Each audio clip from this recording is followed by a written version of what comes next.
Bonjour.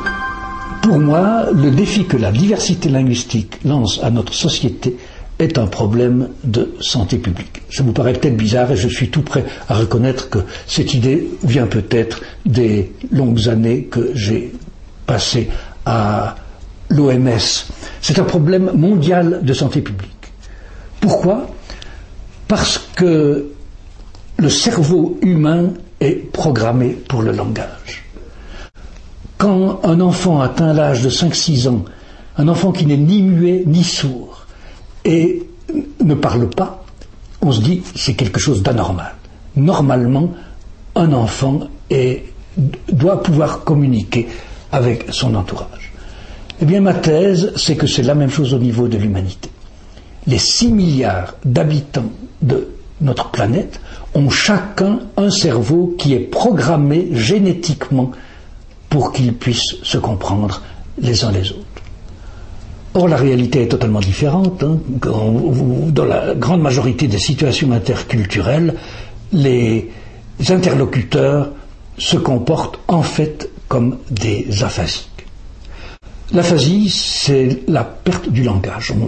On parle d'aphasie quand quelqu'un qui s'exprimait tout à fait normalement perd cette capacité. Le plus souvent, il s'agit d'une atteinte au cerveau, par exemple la rupture d'un vaisseau sanguin qui fait que le centre du langage dans le cerveau n'est plus irrigué normalement et la personne perd la capacité de parler. Mais ça peut être aussi, il y a des aphasies d'origine psychique. Par exemple, un enfant qui a été violé ou bien un enfant qui a vu toute sa famille massacrée par un bombardement ou une voiture piégée peut très bien perdre le langage, quelquefois définitivement, dans ces cas-là, plutôt pour un certain nombre de mois. Les formes d'aphasie sont nombreuses. Quelquefois, la personne est complètement paralysée. Elle comprend ce qu'on lui dit, mais elle ne peut plus communiquer, sauf, par exemple, par un battement de paupières, selon un code qui dit un battement oui, 2 battements non. Quelquefois, la récupération est totale. La personne réapprend le langage. C'est une rééducation assez lente et pénible, mais elle récupère le langage aussi bien qu'elle l'avait avant. Mais assez souvent, il y a récupération du langage, mais pas totalement. Alors, dans ces cas, la personne parle moins bien qu'avant. Elle a très souvent un mot sur le bout de la langue, mais elle n'arrive pas à le trouver. Elle parle plus lentement. Elle parle moins. Elle articule mal. Elle n'arrive pas à émettre les sons qu'elle voudrait émettre. Elle commence à parler et puis se rend compte que c'est trop compliqué, ça marche pas, l'intendance ne suit pas et elle s'arrête, elle renonce. Elle comprend moins bien. Quelquefois, elle fait semblant d'avoir compris alors qu'elle n'a pas compris du tout. Bien, ce qui est intéressant, c'est que tous ces symptômes-là, vous les retrouvez dans les situations interculturelles. Observez un Italien et un Polonais qui essayent de se comprendre en anglais, ou un Coréen et un Tchèque, et vous retrouvez tout ça, les gens qui parlent plus lentement, qui ne trouvent pas le mot juste, qui ont de la peine à s'exprimer, qui articulent mal. En fait, ce vécu de l'aphasie, moi je l'ai vécu une fois, il n'y a pas très longtemps, cette année encore, c'était en Allemagne, j'étais là pour une conférence, et dans le domaine où avait lieu cette conférence internationale, il y avait une petite chapelle. Je me prenais le matin et j'ai eu envie d'aller voir. Je suis entré, il y avait une statue de la Vierge avec toute une série de lumignons. Bon, un seul était allumé. Et là, il y avait une seule personne présente, un jeune ouvrier, qui s'est adressé à moi en allemand. Bon, de l'allemand, j'en ai fait 6 années d'allemand scolaire.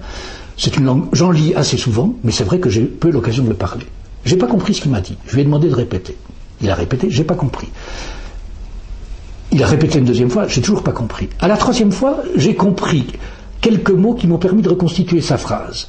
Il me disait que si je voulais allumer un lumignon, il n'y avait pas d'allumette, mais qu'il y avait un briquet. J'ai voulu répondre, mais je pourrais aussi tout simplement allumer la mèche à une bougie déjà allumée. J'ai commencé ma phrase, et puis les mots sont pas venus. J'ai pas une pratique suffisante de l'allemand, j'ai renoncé, je me suis arrêté. Et en sortant, je me suis dit, mais au fond, c'est exactement le vécu de l'aphasique. Je ne comprends pas et je dois faire répéter. Après la troisième répétition, j'ai compris et je sais très clairement ce que je veux répondre. Mais quand je donne l'ordre à ma bouche de formuler ma phrase, ça va pas, et donc je me décourage et je m'en vais.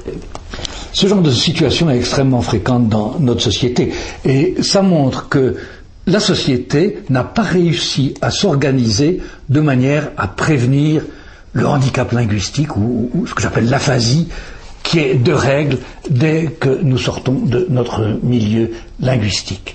Les milliards engloutis par tous les gouvernements non anglophones dans l'enseignement de l'anglais et les milliers d'heures que passe la jeunesse à se mettre cette langue dans le crâne ne résout pas ce problème, que je vous propose d'appeler aphasie sociogène, parce que la seule cause est dans la façon dont la société s'y prend pour tenter de surmonter la barrière des langues.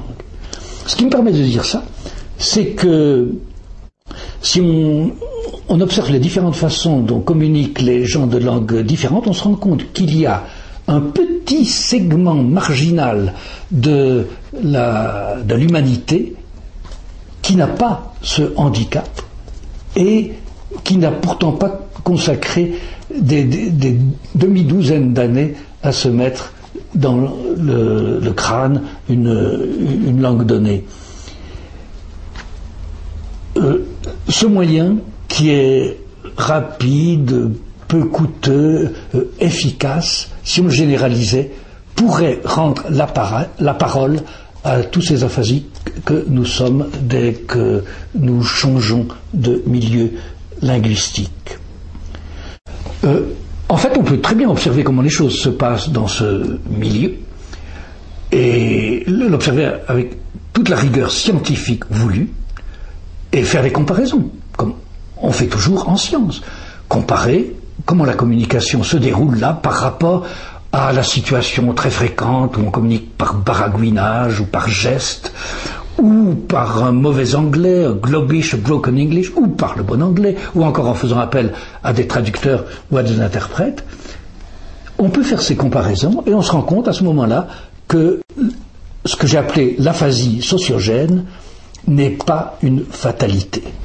Elle tient uniquement au fait qu'on proclame que l'anglais est la langue mondiale, qu'on investit des fortunes dans son enseignement et qu'on se laisse prendre par cette vision en tunnel qui empêche de voir ce qui se passe sur les côtés et de voir qu'il y a des solutions infiniment plus satisfaisantes. Alors la solution dont je vous parle n'a absolument rien de miraculeux, elle tient tout simplement au fait qu'on applique à 100% les conclusions de l'analyse neuropsychologique. À savoir que ce qui régit le plus l'expression linguistique dans le cerveau, c'est la tendance dont j'ai parlé, la tendance à l'assimilation généralisatrice.